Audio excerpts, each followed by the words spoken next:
Hello students, welcome to my channel KS academy. যদি ভিডিওটি ভালো লেগে থাকে তাহলে চ্যানেলটিকে সাবস্ক্রাইব এবং লাইক করে দিও। চলো আজকে তোমাদের মাই ওন ট্রু ফ্যামিলি কবিতাটি পড়াবো।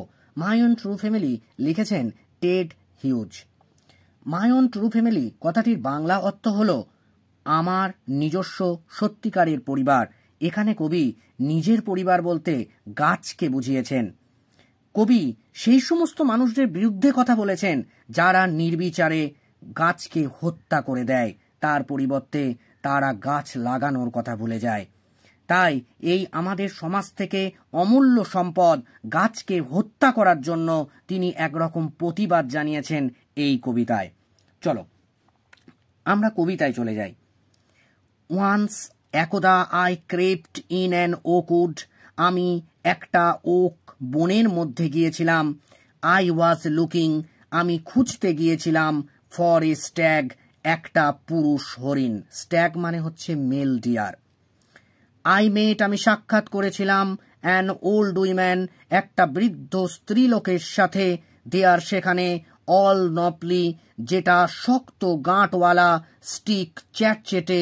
অ্যান্ড র্যাগ, এবং র্যাক ছিল তার গায়ে। তার মানে কবি যখন গিয়েছিলেন ওক বনের মধ্যে তখন তিনি একটা বৃদ্ধা স্ত্রীলোকের সঙ্গে সাক্ষাৎ করেছিলেন, আর যার গায়ে ছিল তেল চ্যাটচেটে শক্ত গাঁটওয়ালা একটা র্যাক। সি সেড, তিনি বললেন, আই হ্যাভ ইউর সিক্রেট, আমার কাছে তোমার গোপনীয়তা আছে। হিয়ার, এখানে। ইনসাইড মাই লিটল ব্যাগ, আমার ছোট্ট ব্যাগটির মধ্যে। অর্থাৎ কবি ভয় খেয়ে গেছেন। যদি আমরা কখনো কোনো দূরবর্তী স্থানে যাই এবং সেখানে অচেনা কোনো ব্যক্তি যদি আমাদেরকে বলে যে তোমার সব কিছু আমার এই ব্যাগটির মধ্যে লুকানো রয়েছে, তাহলে আমরাও একরকম ভয়ের সম্মুখীন হব। ঠিক একই রকমভাবে এখানে স্পিকার বা বক্তাও কিন্তু সেই ভয়ের সম্মুখীন হয়েছিলেন। দেন, তারপর সি বিগ্যান, তিনি আরম্ভ করেছিলেন টু ক্যাকেল, বিশ্রীভাবে জোরে জোরে হাসতে। অ্যান্ড আই বিগ্যান, এবং আমি আরম্ভ করেছিলাম টু কোয়াক, কাঁপতে।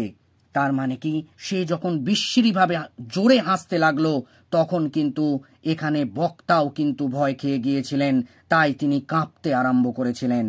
C opened up her little bag, তিনি খুললেন তার ছোট্ট ব্যাগটি। And I came twice awake, এবং আমি দুবার জেগে উঠলাম। মানে কবি ভয়ে আঁতকে উঠছিলেন। কবি এখানে কোনো রকম ঘুমের কথা বলেননি, ঘুম থেকে জেগে উঠছেন না। তিনি এখানে বাস্তবিকভাবে তিনি ভয় খাচ্ছেন, আর ভয়ের মধ্যে তিনি বারবার জেগে উঠছেন। Surrounded by a staring tribe, চারিদিকে দাঁড়িয়ে রয়েছে এক দৃষ্টিতে তাকিয়ে থাকা একটা জাতি। অ্যান্ড মি, এবং আমাকে। টাইড টু এ স্টেক, আমাকে একটা কাণ্ডের বা গুঁড়ির সাথে বাঁধা হয়েছিল। মানে এখানে কবি বলতে চাইছেন এখানে এখানে ট্রাইব মানে জাতি। এখানে কোন জাতির কথা বলা হয়েছে? এখানে মনুষ্য জাতির কথা এখানে বলা হচ্ছে না। এখানে জাতি বলতে এখানে ওক গাছের জাতির কথা বলা হচ্ছে, অর্থাৎ কবিকে বেঁধে রাখা হয়েছিল। দে সেড, তারা বলেছিল, we are the oak trees, আমরা হই ওক গাছ। And your own true family, এবং তোমার নিজস্ব সত্যিকারের পরিবার। সত্যি, এ কথা অস্বীকার করা যায় না যে গাছই হলো আমাদের সত্যিকারের পরিবার। উই আর চপড ডাউন, আমাদেরকে কেটে ফেলা হয়। উই আর টর্ন আপ, আমাদেরকে ছিঁড়ে ফেলা হয়। You do not blink an eye, তুমি চোখ থাকতেও তুমি পিট পিট করেও দেখো না। কেন? কারণ আমাদের সমাজে মানুষ, বেশিরভাগ মানুষই নিজের স্বার্থ নিয়ে ভাবে। তাই রাস্তায় যদি কেউ গাছ কাটে সেই দিকে মানুষ নজর দিতে চায় না। এটা একটা ভয়ঙ্কর অপরাধ। একটা গাছকে কাটলে দুটো বা তিনটে গাছ লাগানো উচিত মনুষ্য সমাজের। কিন্তু মানুষ নিজের উন্নতি অর্থাৎ নগরায়নের মাধ্যমে ভুলে যাচ্ছে যে গাছ কত বড় অমূল্য সম্পদ আমাদের পরিবেশের জন্য। আনলেস, যদি না। You make a promise now, তুমি একটা প্রতিশ্রুতি দাও এখন। Now you are going to die, এখন তোমাকে মরতে হবে। অর্থাৎ এখানে ওক ট্রিজের দল এখানে কবিকে বলছে তোমাকে একটা প্রতিশ্রুতি দিতে হবে, প্রতিশ্রুতি না দিলে তোমাকে কিন্তু মরতে হবে। অর্থাৎ প্রতিশ্রুতি আমাদের জীবনে একটা গুরুত্বপূর্ণ ব্যাপার। অনেক মানুষ আছে যারা প্রতিশ্রুতি দিয়েও প্রতিশ্রুতি রাখে না, আবার অনেক মানুষ আছে যারা প্রতিশ্রুতি দিয়ে প্রতিশ্রুতি রাখতে পারে। এই প্রতিশ্রুতি রাখার ব্যক্তিদের মধ্যে কবি একজন। তাই এখানে ওক গাছের দল কবি কি বেছে নিয়েছেন? Whenever you see an oak tree felled, যখনই তুমি দেখবে একটা ওক গাছ কাটা হয়েছে, সুইয়ার শপথ করো, নাও এখন, ইউ উইল প্লান্ট টু, তুমি দুটো রোপণ করবে। অর্থাৎ এখানে ওক গাছের জাতি কবিকে বলতে চাইছে যে যদি তুমি দেখো যে একটা গাছকে কাটা হয়েছে তাহলে তোমাকে দুটো গাছ রোপণ করতে হবে। আনলেস ইউ সোয়ার, যদি না তুমি শপথ করো, দ্য ব্ল্যাক ওক বার্ক, এই কালো ওক গাছের বাকল, উইল রিঙ্কেল ওভার ইউ, তোমাকে কুঁচকে জড়িয়ে ধরবে। মানে এখানে বলতে চাইছে যে প্রতিশোধের মতো একটা ব্যাপার। অর্থাৎ একটা মানুষ যদি অপর মানুষের যদি ক্ষতি করে, সেই ক্ষতি হওয়া মানুষটি চেষ্টা করে সেই মানুষটির যেন কোনো রকমভাবে ক্ষতি হয়।